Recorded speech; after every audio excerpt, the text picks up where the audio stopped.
Assalamualaikum Ibu.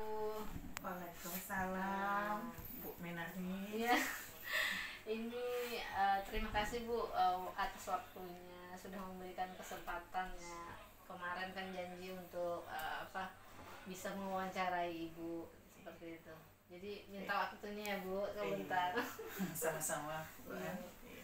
Jadi kami dalam mengikuti program guru penggerak ada salah satu tugas untuk membahas tentang pengambilan keputusan yang berhubungan dengan dilema etika. Jadi mungkin hari ini saya mau bertanya kepada Ibu, mungkin wawancara tentang bagaimana pengambilan keputusan yang sifatnya dilema etika seperti itu. Iya Bu. Silakan, Bu. Iya Bu. Ya. Jadi Bu, dalam menghadapi mungkin kejadian-kejadian di sekolah selama ini, bagaimana Ibu mengidentifikasi kalau ada kejadian itu termasuk dilema ITK atau itu bujukan moral? Baik, memang di sekolah ini kita ketahui memang ada yang namanya sekolah, tentu ada kasus, tetap ada kasus yang biasanya dilakukan oleh siswa, di mana perlu kita ketahui yang mana kasus itu kita sebut sebagai dilema etika, dan juga ada kasus yang kita sebut dengan bujukan moral. Ya, untuk dilema etika ini memang seperti contoh, ini ada satu siswa, memang pada peraturan sekolah itu siswa tidak boleh terlambat. Tetapi ternyata setelah kita telusuri bahwa terlambatnya siswa ini dikarenakan ada sesuatu hal yang memang di luar kemampuan daripada siswa. Misalnya seperti siswa yang memakai kendaraan, di mana di tengah jalan kendaraannya bocor atau ban Hondanya bocor, sehingga siswa tersebut datang ke sekolah terlambat. Nah, jadi memang kalau dari peraturan-peraturan yang sudah kita lakukan, siswa yang terlambat itu ada sesuatu yang harus kita ada satu sanksi dan sebagainya yang harus kita berikan. Tetapi setelah kita telusuri tadi, makanya kita sebagai warga sekolah atau sebagai pendidik, kita harus menelusuri sebenarnya apa alasan anak itu terlambat. Nah, jadi di sini maka berlakulah dilema etika nih tadi. Nah, jadi bagaimana itu Bu? Ada dua nilai kebajikan seperti itu kan, kalau dilakukan mungkin itu seharusnya siswa kan diberi sanksi, tapi satu sisi dia itu bagaimana itu mengambil keputusan. Mungkin memang dari awal memang kita katakan anak terlambat diberi sanksi, itu adalah peraturan awal. Tetapi setelah kita telusuri, setelah kita tanya dan lain sebagainya, terlambat dia karena ada hal yang memang terkendala sehingga dia bisa datang terlambat. Ada kendala, maka dia bisa datang terlambat. Dengan hal ini, maka kita harus kita harus mempertimbangkan kembali, bahwa siswa ini dengan adanya kendala itu, maka kita harus membuat kebijakan lain di mana siswa ini sebenarnya tidak bersalah. Jadi sebelum keputusan itu diambil, biasanya langkahnya itu supaya mendapat keputusan, keputusan yang bernilai kebajikan seperti itu seperti apa langkahnya? Itu tadi kita menanyakan kepada siswa, kenapa penyebab siswa bisa datang kejadiannya seperti apa, kita tanyakan, kita telusuri, sehingga siswa itu kita ketahui bahwa mereka tidak bersalah sebenarnya. Kalau nilai-nilainya itu bagaimana Bu?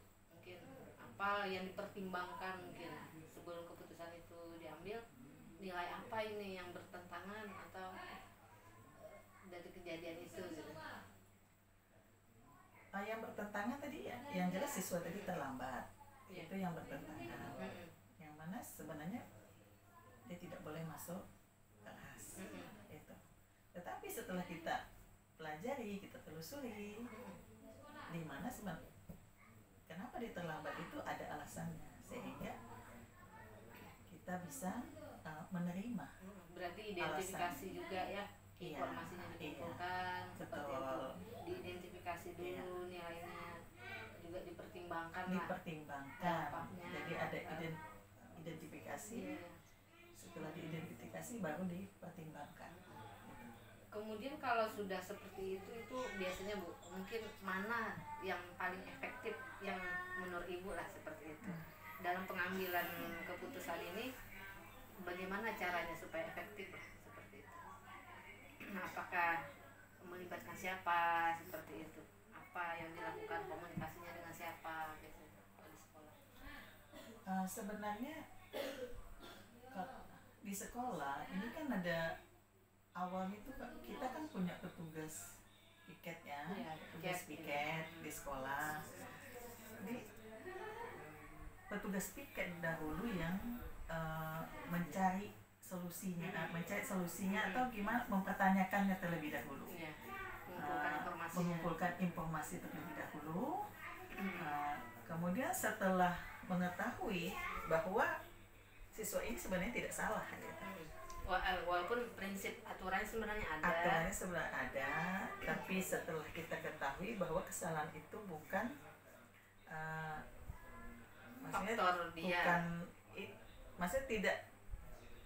bukan kesalahan dari siswa, hanya ada faktor lain penyebab dari kesalahan itu terjadi, faktor eksternal lah seperti itu. Begitu. Jadi dengan hal demikian sehingga kita mengambil keputusan bahwa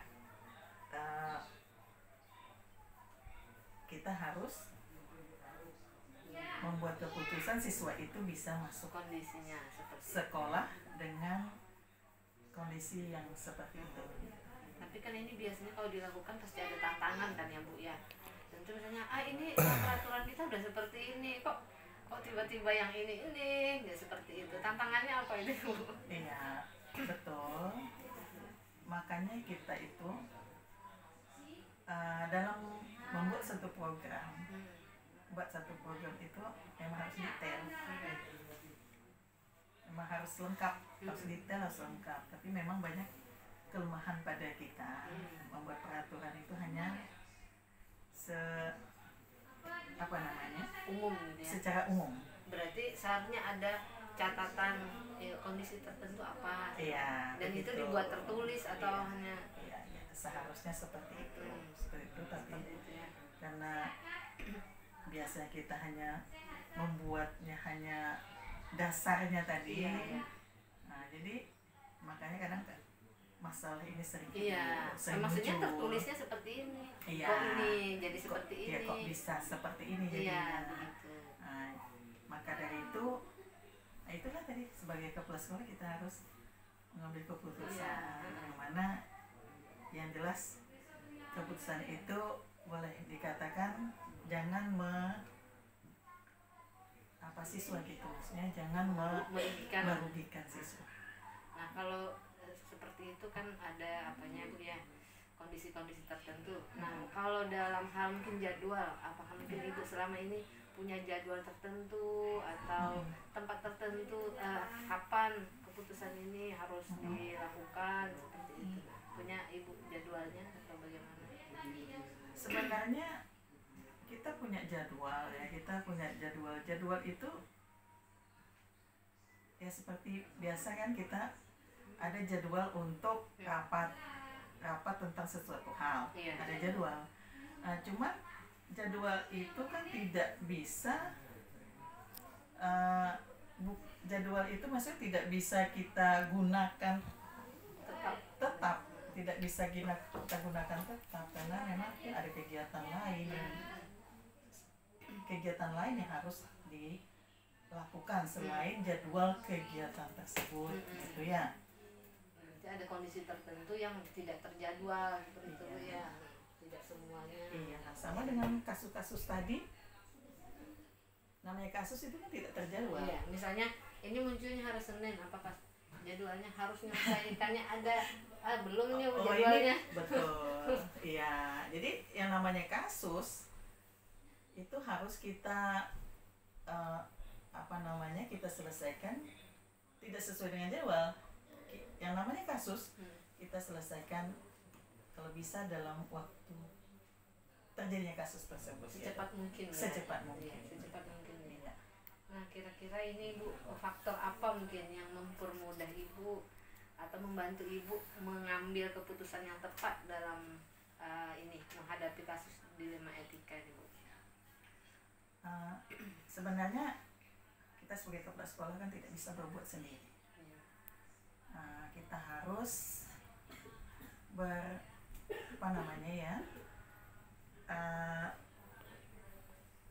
dalam mengambil keputusan itu kita harus berkolaborasi dulu, harus berdiskusi dulu, baik dengan sesama guru dan juga dan juga bersama komite sekolah serta stakeholder yang ada di lingkungan sekolah. Jadi tidak bisa kita tetap ada. Tidak bisa kita putuskan. Walaupun misalnya Ibu pimpinan gitu. Iya. Tetap harus diskusi juga ya. Segala sesuatu hal, terutama yang masalahnya besar. Tapi kalau masalah itu masalah kecil, hanya masalah siswa terlambat datang ke sekolah, itu bisa kita ambil keputusan bersama dengan warga sekolahnya.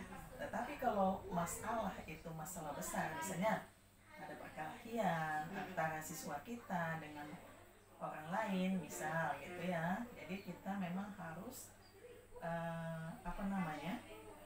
melakukan diskusi bersama dengan stakeholder yang ada banyak pihak seperti komite, seperti Babin Kamtipmas,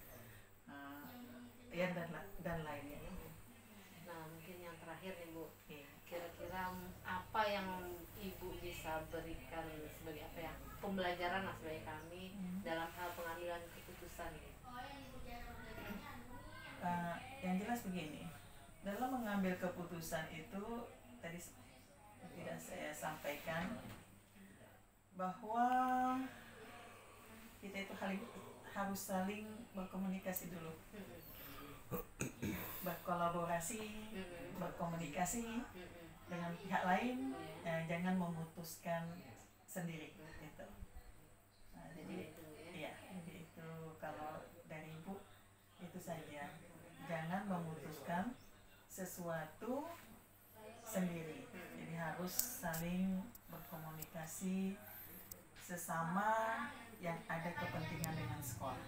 Walaupun kita sebagai pimpinan, sebagai pimpinan, harus ada koordinasi. Terima kasih banyak ya Ibu atas kesediaannya untuk memberikan waktu untuk menjawab pertanyaan-pertanyaan saya. Itu saja Bu. Terima kasih Ibu.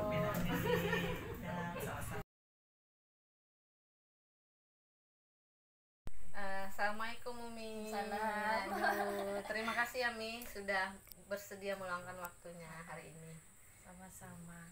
Iya, ini kami dari program guru penggerak. Saya sebagai peserta gitu ya, calon guru penggerak angkatan 10. Kami ada tugas nih Mi, mewawancarai kepala sekolah. Nah, jadi saya minta kesediaan Umi untuk memberikan informasi, diskusi seperti itu ya Mi, tentang pengambilan keputusan yang sifatnya dilema etika atau bujukan moral. Ya.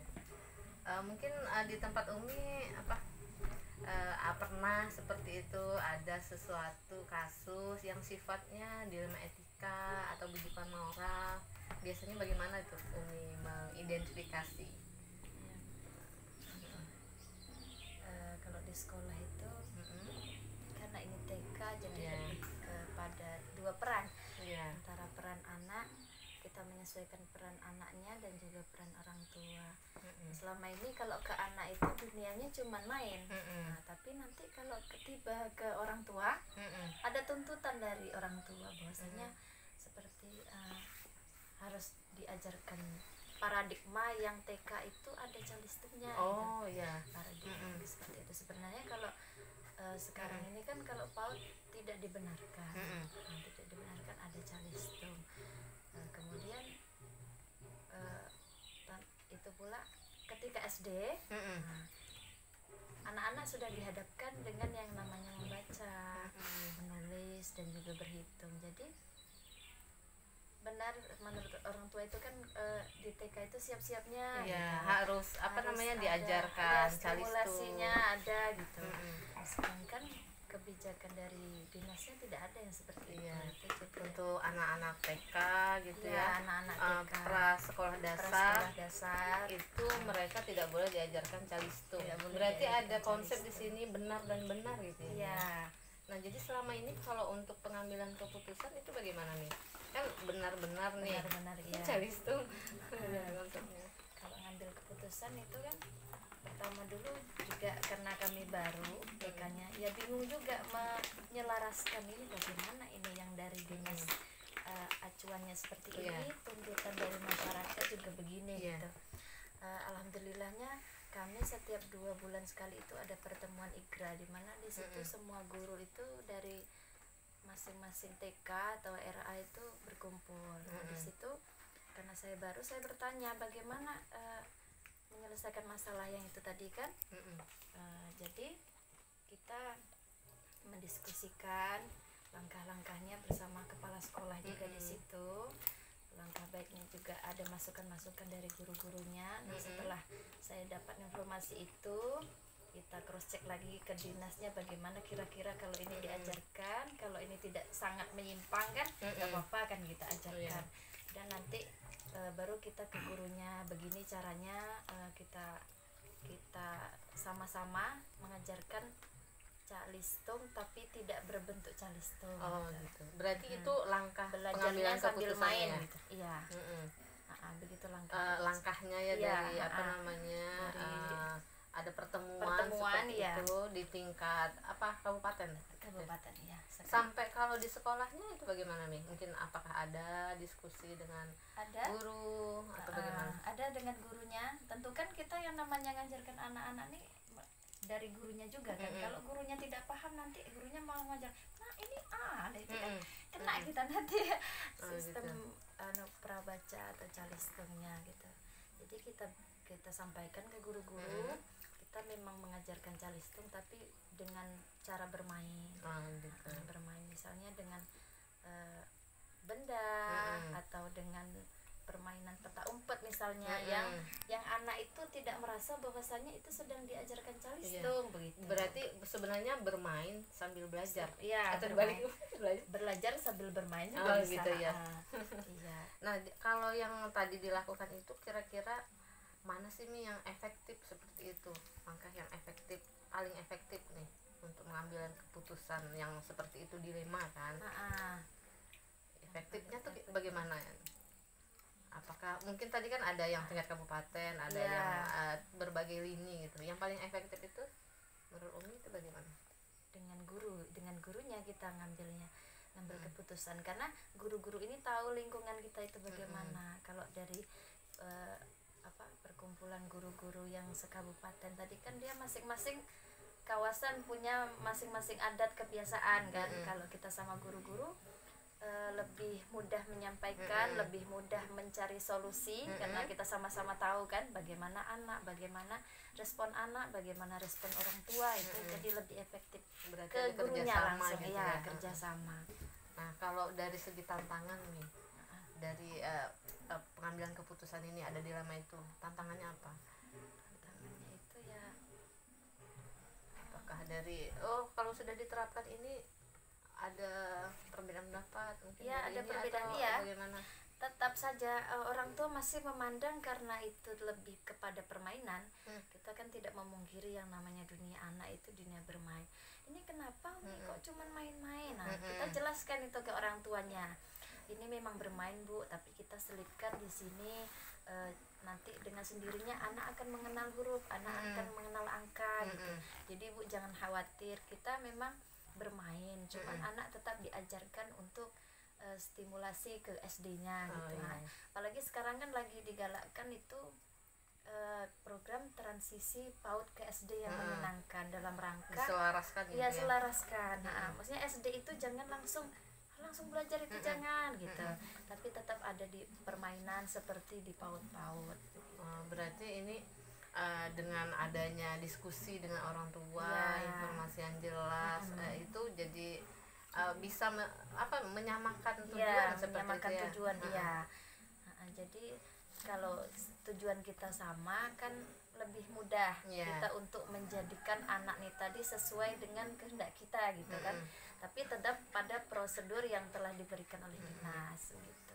Nah, sebelum itu nih, faktor-faktor apa saja nih yang selama ini mempermudah atau membantu Umi sebagai pimpinan untuk mengambil keputusan? Apakah apa seperti itu ya?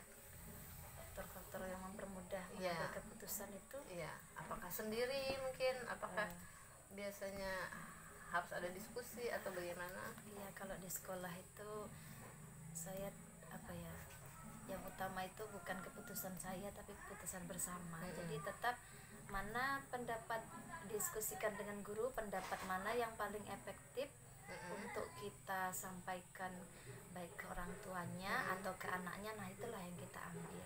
Berarti ada pedoman, kemudian didiskusikan bersama, diambil kesepakatan. Iya, diambil kesepakatan. Oke, Mi, terima kasih nih. Tapi sebelum ditutup, satu lagi pertanyaan nih, Mi. Nah, kira-kira mungkin apa pembelajaran dari cara pengambilan keputusan ini? Apa pembelajaran yang didapat ini? Jadi dengan adanya dinamika yang demikian, kita jadi belajar menyesuaikan ya. Menyesuaikan antara anak yang kita rangkul dan dinas yang merangkul kita gitu kan. Supaya semuanya berkesinambungan, bisa jalan maksimal sesuai yang kita harapkan kan. Seperti itu.